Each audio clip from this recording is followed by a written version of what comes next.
Oh my gosh! Not That's one? all you like your whole his whole existence. Listen. You got to have one question about it on the paper somewhere. So funny, bro. That's not something that you talk about. I think it's just. I think anyway, that question is just as important as all the other questions we asked. To you, Auntie, like, let me drag you back in. Yeah, let me reel you back in. No, not to me, to them. You think, Natalie, come on, Natalie, let's be adults. Yeah. Okay, sex after becoming a mom. You don't want it because you're too busy all the time and you get tired of somebody trying to get it from you because they ain't doing shit, but they want you to give it up all the time, but they ain't doing shit to help you have energy and time to do it. That sums it all up. That sums it up. I wasn't really going for that. That's the gist of it. Whether you married or you got a guy. And I literally told them, I'll be back. I'm going to go get my hair done. And what the hell I came back with? A mohawk? No hair. No hair. Bro, I had locks. That's when she was depressed. As hell. I had to go there to yell at her to get her to wake up. Hell, was without a job, was Really? depressed as all outdoors, combed my locks out, and literally told him I was going to go get my hair done and came back with no goddamn hair. Is that when you had like the mohawk thing? The like mohawk, that? Yes. Can we? We've been trying for months. I can't. It's not in me. Do you go behind her and push her and hold her I on go the on bike? the side. I go behind. We just can't. Does she fall in She the grass? leans to the side, and then I'm trying to tell her, Alea, you have to.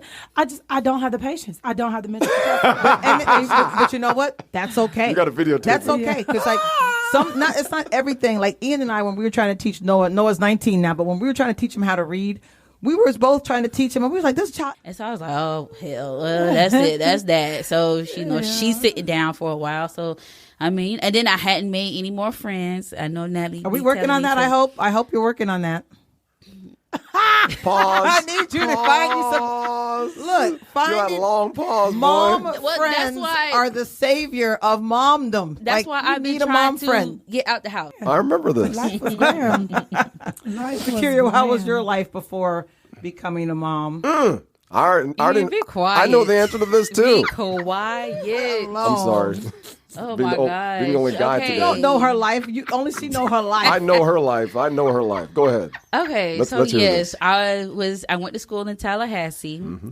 I was All right, go ahead. Go now. wait. Oh my God! Hey guys, welcome to the Family Mess. I'm Noah, and have a nice day. Good God! I love the Family Mess. Oh, Welcome to the Family Mess Podcast. I'm your host, Ian, and this is my wife and co-host, Natalie. The Family Mess, the podcast about life with teens and all things adulting. Let's talk. Yes, we're here. Last episode of season 7. We're here. We're back. Let's go, Natalie. Let's get into it today. Let's get into it today. Why is it you're acting so weird when I'm trying to do the intro, man? 'Cause Like, you're come on. so goofy. This is the season 7. This is going to be a great episode. I can feel it.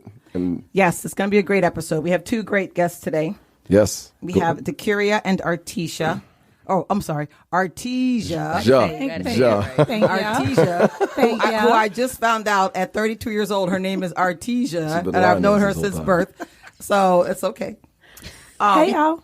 Yes, and then we have Dakiria, and we are talking today about life as a mom. Basically, a single mom. One is a single mom, and one is a married mom, each of one child. So Artesia is a 32-year-old single mom with a child who's 5 years old, a very rambunctious little great niece of mine. She got lots of energy, lots Human of in spunk. another life. Yes, In a kid's body. we say she's been here before. 100%. Because the stuff that she does and says, we're like, okay, where'd that come from? That's a person. Right. And then we also have Dakiria here. She is a married mom of 3 years with a 2-year-old, right? She's 2? Mm-hmm. Yes. To a little Amari. And so we have them here just to talk about life and different perspectives of being a mom. You know, we have 2 generations here in the room because I'm their aunt, and then Ian here, and then them 2 as sisters. That's right. At the same time of life, but having the different experiences of life. I don't know if that's the right way to say it, but yeah. I can't wait. So thank you both for being here today. Thank you for Season talking 7, with us. last And in episode. talking to them, I just hope that we are able to share in different perspectives in different ways, and also hopefully to gain some perspective as moms out here in this world, trying to traverse this world because it's hard.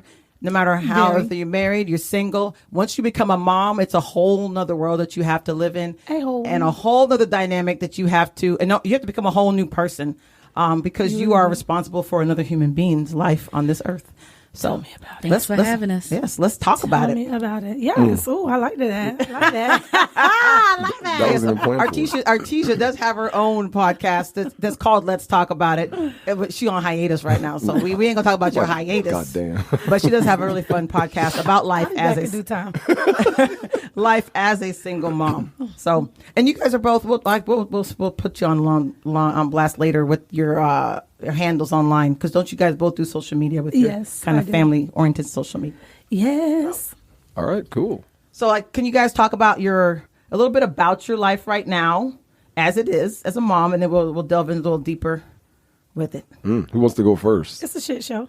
Let's go with Artesia first. What are you talking about? Why is it a shit show? A couple. It's a shit show. I mean, I just, life is life right now. Like, My sister wants love. My sister wants love, and to be loved, and to be treated like a princess. She just hasn't found the prince yet. So To that's treat why- now that I that's why it's a do. shit show. No. That I do. I just like with everything, like, work, being mom, and just, the dating aspect of it, because, let's face it, a lot of people are like, oh, you don't need to be dating, you don't need to be doing this, you don't need to be doing that, you need to be focused on you and your child. That I am. That has been my focus for the last 5 years. But damn. What? I mean, goodness gracious. But I mean, overall it's not bad. I'm just gonna say I'm not where I want to be, and I feel like I could be a lot further, but I just don't know how to get further. So I'm just going to sum it all up. I'm gonna say it's a shit show right now. Dakiria, how about you want to talk a little bit about your life? Yeah. Going to work, coming home, taking care of the kid. Yeah. Honestly, I'm just at this crossroads right now in my life right now, and it's just like I feel like I'm 29, so I'll be 30 next year. So I think that little light bulb that people say comes on, or that little, I don't know if it's a light bulb for me, but I feel like I definitely at a railroad track, and I'm I'm crossing the railroad track from. So it's a little bumpy. Yeah, it's a little bumpy. Just trying to grow, trying to not be trying to grow into somebody that maybe I just didn't know I was, but I am now. And yeah. So Artesia, how did your life look before becoming a mom? Let's hear this. I already know what that was. For the streets. I literally. I already answered her question for her. No, I worked, and it's crazy because prior to me becoming, where was I? What was I doing? You was in Tennessee. I was in Before kids? Yeah.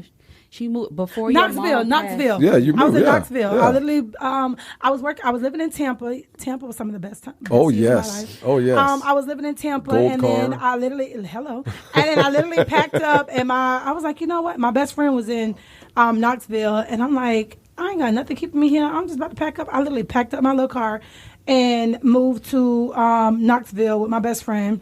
And I lived up there for a good year. Yeah, and then my mom got sick. I came back. That's right. And then I got pregnant. So I was living my best life prior to my baby. Like, I was working at Hard Rock. Yep. And Hard Rock had unlimited overtime. Y'all, I was making $12 and some change an hour, but I was rich as all out. Yeah, you had no bills, They right? had unlimited overtime. I had a $500 rent, no car payment. Oh, man, I was living my best life. Yes. I Living remember. my best life. Traveling New York, cruises. Oh, man, life was grand. I remember this. Life was grand. Dakiria, how was your life before becoming a mom? I already, Be quiet. I know the answer to this too. Be quiet. I'm sorry. Oh Being my the- God. being the only guy Okay. today. You don't know her life. You only she know her life. I know her life. Go ahead. Okay, Let's hear yes, this. I went to school in Tallahassee. Should I say the school name? Hell yeah. Okay. Someone knows. That's right. Yeah, okay. I went there. Say it. I was at FSU. I was in Tallahassee. I'm gonna just say that. We're gonna leave that there. They had a lot of football players in Tallahassee. Oh my Tallahassee was God. awesome. Just because you had you had college. Yeah, You so did college I was years? in college town. I Wait, was when did you get pregnant with your child? You were how old? 27. Okay. And when did you graduate from college? 2019. So how old were you? Damn. Yeah, so I was, how old was I when I graduated? 22? Okay, so you're that young? So what'd you do for this 4-year gap? What were you doing? Let her best. Shut up, Artisha. Okay, I had to figure out work. I came back home. I started working out. Yeah, so I didn't have the best rap sheet with jobs. I was getting quitting. I really wasn't doing nothing. I wasn't doing anything. Yeah, each year I would have like 5 W-2s. Come on, man. What are you doing here? But I was trying to figure out, like, because I know everybody would tell me, okay, you have to do sometimes what you don't want to be able to do what you do want to do. But I didn't know quite what I wanted to do, but I knew that. So basically, I just didn't know, like, okay, if you get a job, you have to stay with that job. And even though you may not like the job all the time, just, stick it through. So that wasn't my mantra. I was like, F this job. Yeah. Well, you were what? You were 23, 22 years old. I was so young. You were just living life. I do have one little question for you. Why did you decide to come back home instead of like moving away from Florida? I do have a question there. But that's my opinion. Well, no, that's the thing. Rent. Okay, so I didn't have any more money left after I graduated. My lease was up. I hadn't got accepted into another program or anything. Like I hadn't got a job or anything, and I guess I froze, and so you panicked a little bit. Yeah, I panicked, okay. And so my aunt was like, "Well, you could come back home," and I was just like, "Oh, okay, well, shit. I'm gonna come back home." Sorry. So and then try to figure it out from there. Now I got you. When I came back home, that's a whole another story. Yeah, but then you ended up back in the routine of being at home. Yeah, that's why I was telling people, don't come home if you can help it. Like, don't come home. Go somewhere new. Go figure something else out, because then that's where you get to grow some more. Yeah. So okay, so both of you, so you just kind of you was just doing your thing. I was in the wind, living life, and Artisha was living life. So both of you had good lives before. I'm looking at their faces right now. It's killing me across. I'm looking across the table. I wish we had this on video so everybody could see our faces. So both of you before were having. I'm looking at Artisha's face and Takira's face, and they're like, I think they're looking back at their lives, and look at their faces throughout the interview today. Because life was simple back then, right? Yeah. But then you make decisions that now they have consequences. Bears Hammond, and now you got to switch concert. Up. Ian, can you? Ian, listen. What? Go ahead. Well, that's what I thought all started. We might as well go into the interview. Yeah, but nobody else knows that. So you saying that it makes no sense. I can delete that. There's no reference to it. Okay, sorry. That's why it doesn't make. Go ahead. You can keep that. I love you, Artisha. You can keep that. At least if you're going to do that, make reference to it. What's the reference? I'm going to say the truth. Artisha got pregnant because I took her to the Bears Hammond concert because Ian couldn't go. And then she was reminiscing about her ex-boo, because Bears Hammond has some good love songs. And then after we done, thinking she going home, homegirl go call up her boo. Yeah, she's going home all right. Some extra for a nightcap, and then that's all. Home for ass. And now she got a kid. Now she got a kid. So that's how that goes. It's hot. That's why you don't go to concerts and then be drinking and then go out. So when I send y'all a picture of Bears Hammond, that means y'all take your ass home. And Bears Hammond is an old reggae artist. Yeah. He's a reggae artist. So sorry. All right. So what's one of the hardest things, Artisha, you've had to experience about being a mom? Sitting down. Damn, we didn't let her answer, man. Nah. Let her answer. No, I think it's. Let me see, man. Just what's the hardest thing you've been through so far? The balance. Like, I never in a million years thought I would have a child and not have my mom here with me while, being a mom. So I feel like that's the biggest part, because do not get me wrong. I tell people all the time, I have an amazing support system, but I know it would be completely different had my mom still, been here. Like, I know, like, even now when I ask for like sitters and ask people to watch Alea, it's more so like I'm asking them to watch her with a purpose and not just, can you just watch her because I need a break? Like to enjoy her. Like, so it's like, because I don't want to outweigh my help. Like, if I really need it, I like to save it to where I really need it.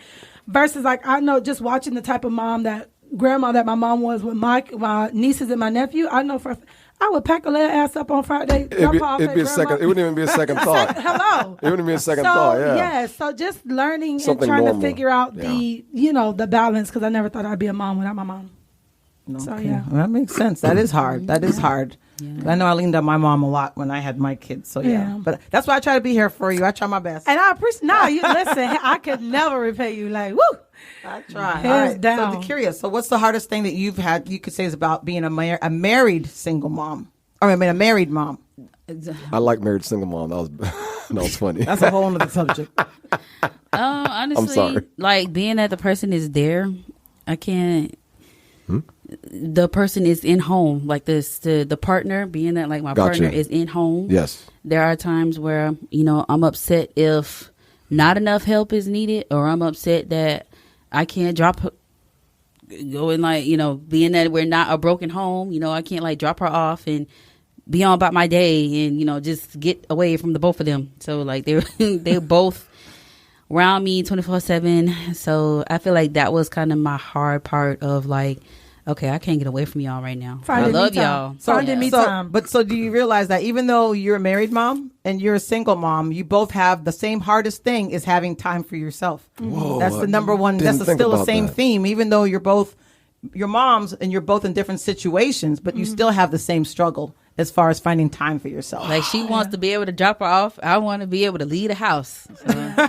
But it's the same thing. It's the result is the same. Time. Yeah. So alone. I mean, how do you balance that? How do you figure that out? Like what have you done to Kyria to help your situation with finding that's the hard thing? Delegating more, definitely delegating more. I did realize at one point that like without purposely doing it, I was doing everything. And it was only because like if it doesn't get done, who else is going to do it? But like I had to delegate more, and then whatever I delegated, not control what I delegated. So like if I say, okay, well, can you watch her or feed her? And, and whatever he would, however he would watch her, however he would feed her, just let him do it and not dictate or, depict every little thing. But just, as long as she's alive, as long as she's fed and well, and just go on about my day and just get the time that I need and, just delegating more. And that's like, I'm glad that you have implemented that. And that's one of the biggest things for moms is that we want to do everything. And then we complain about doing everything. But then when we finally ask someone else to do something, we want to control how they do it. Yeah. And then the person does, then they're like, I ain't doing that no more. I don't want to help because all you're going to do is tell me what to do. And so one of the things I know for moms or as a mom that relieved me was being able to say, hey, I'm not doing that. And can you do it? And then letting it go. Right. And that's the sooner as moms we learn that skill, the happier and easier your life will be because the help is there. Most men aren't going to just be like, oh, I'm not helping you. It's just that they want to be able to do it their way. They want some autonomy. But when it comes to our kids, we're so protective that we don't want to give them that. And so we end up isolating them and alienating them with helping with the child. Yeah. So I'm glad that you, as a mom of only a 2-year-old, that you've have been able to implement that and aware because most women aren't even aware of it. And they do it and it's to the detriment of their relationships. Yes. So yeah, I just wanted to point that out because that was, it was interesting though. These are good questions. So what's so being on the flip side of what's the hardest? What's a recent win that you guys have had as like a mom? I'm gonna say for me, so I was just saying that me and Alea just took did our Christmas photo shoot, and this was like the first time we took pictures together. Was that in the red dresses you guys put up? Those were nice. Yeah. Thank you. Those was the first time we took pictures together since 2001. So it's been 4 years, and it's just literally like, granted, you think it's a photo shoot, so you got people telling you, "Oh, smile, oh, do this, oh, do that." But I took one of the poses that we did from our recent photo shoot was like a remake of the pose that we did from our 2001 photo shoot. And here Leia was 2021, I think like 1.5, cheesing from. Were you able to pick her up? Because wasn't it like barely? Oh my God, y'all should have seen it. Barely. No. Like How did I know what the picture was? Listen, that clip that he got, he literally had to zoom in because I'm like this trying to hold like it was a mess. Hurry up! I'm like, oh my God. So you were holding up a 1-year-old. Now you're trying to hold Hold up up a 5-year-old. a solid 5-year-old. And the photographer, cause we follow each other on IG, on Instagram, he was like, "Man, don't you be in the gym?" I'm like, "These are some different kind of weights. Like this is a different kind of weight." But no, it was literally like that same genuine smile on her face from when she was 1.5 to when she was 5. So it's just like human in a baby's body. And so it's just like, even though like most days, I'm not gonna say every day, most days I'm sitting here like, what in the hell am I doing? Like, I'm somebody's mom. I don't even know how to be present for myself, much less a little human being. But it's like, it just goes to show, looking at that little smile in the remake of that picture, it's like, well, I'm doing something right. Because even if somebody like telling you to smile, it's just the genuineness and like like you could tell like it wasn't a forced smile. And I'm just like, well, this is the same. She actually likes you. Yeah, she loves her mom. She loves her mom. She does have a great smile, a good though. environment for her. So. Yeah, I try my best. You know what? When you see kids happy, it doesn't make it. You can tell when they're genuinely happy. Yeah, and it's an innocence to it. That's what it is. That's good. Yeah. So, Dakira, what's your mom win that made you proud? I feel like the fact that, so when everybody encounters her, they're like, how old is she? And I'm like, she's, like either 1 or when she was 1 also, and 2. And so like now recently, one day I was in the bathroom. We were in the bathroom because she's everywhere I go.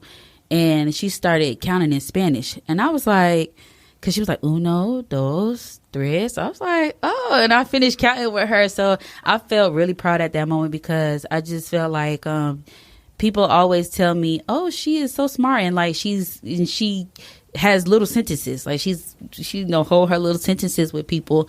And I'm like, oh, wow. Like, thank God, because like, I go to work, I come home. Some days I'm like, Lord, well, okay. Yes, Lord. Yes, Lord. So I come home, to my second job, 'cause that's what it is. And like some days, I'm not, my energy isn't there. I just want to lay down, or like I'm on the phone because I'm just like tired. Scrolling. You're just trying to decompress. Decompress. Just disappear from the world for a little bit. So it's like I feel bad sometimes. I'm like, am I interacting with her enough? Like, am I like, because I want to make sure I'm teaching and I'm giving her everything while she's young right now, because I don't want to, neglect her learning and everything like that. But I'm like, you know what?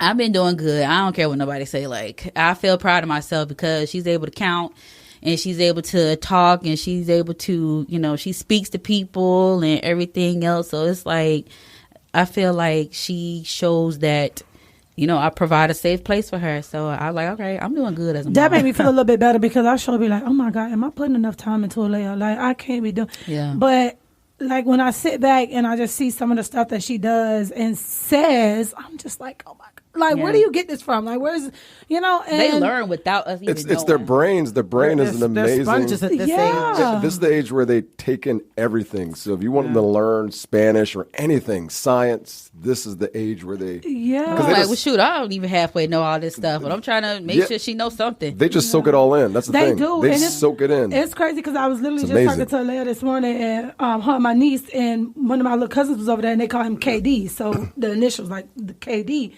And so she was like, yeah, KD, LAPD. And my niece was like, she's been saying this all day. Where did she get that from?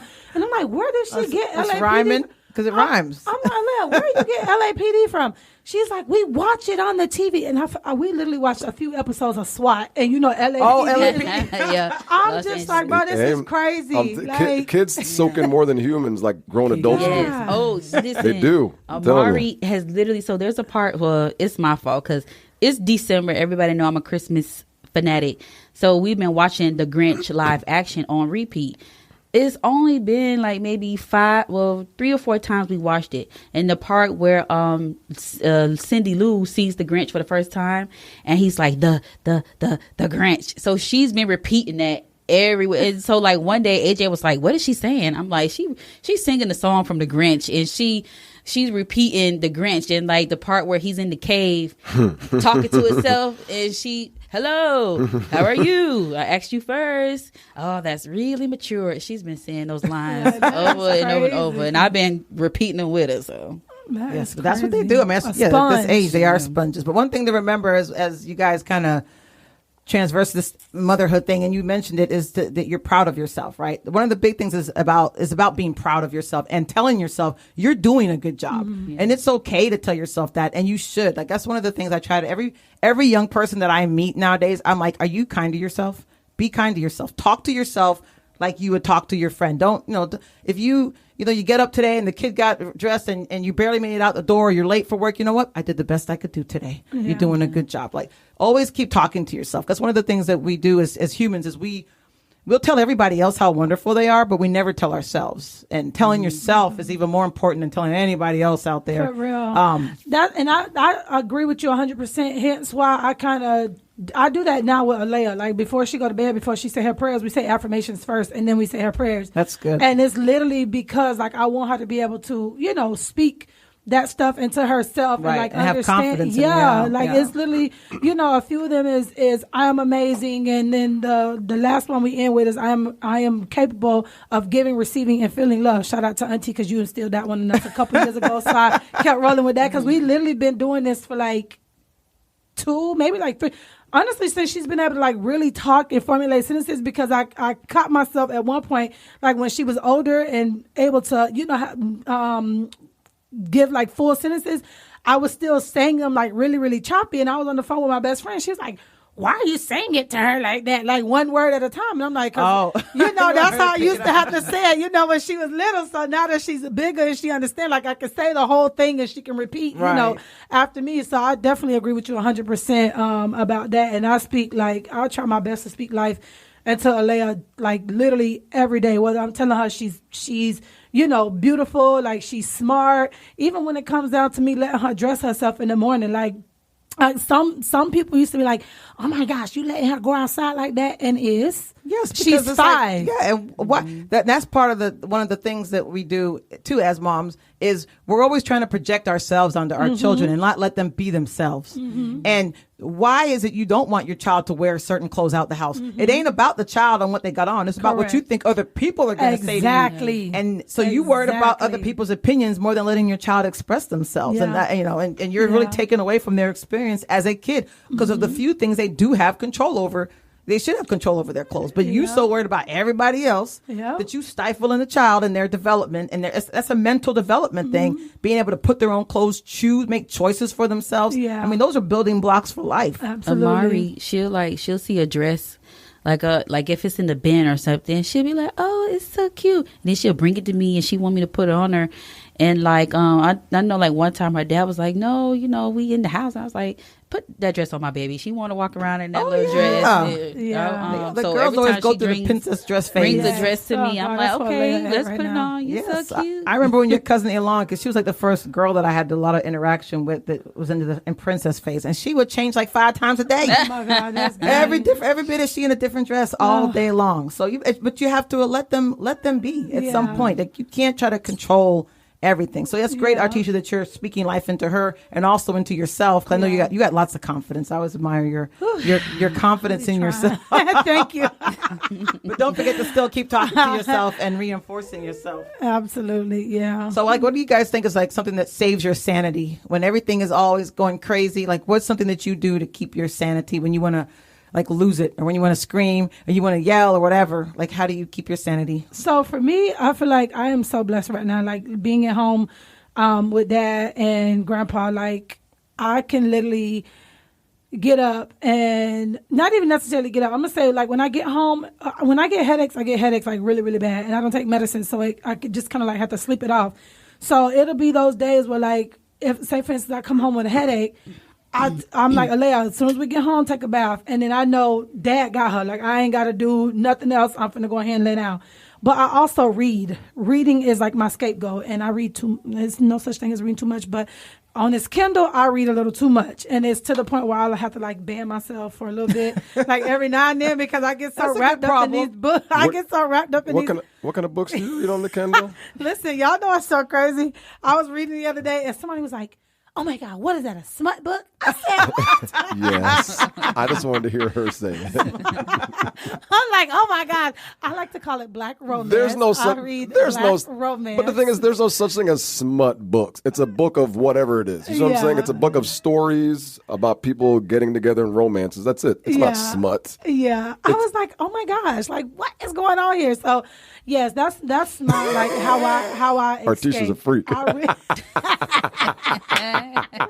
has an imagination that the books take you to another place. It Oh, yeah, does. all It y'all are really, freaks. really does. There's nothing The wrong with books that, though. Take you to a whole nother place. But Artisha, Because they give you the description, but then you take it and you can melt it and make it yes. how well, you that's what want. But there's nothing Yes. wrong with that. There's nothing wrong. That's totally normal. That's what I'm saying. I'm glad that the imagination's there. That's awesome. Yeah. Freak. So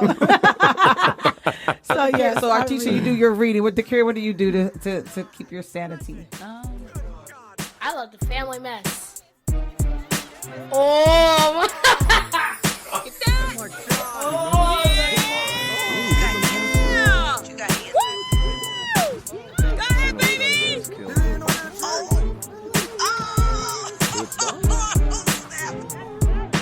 Mess, family mess. It's funny.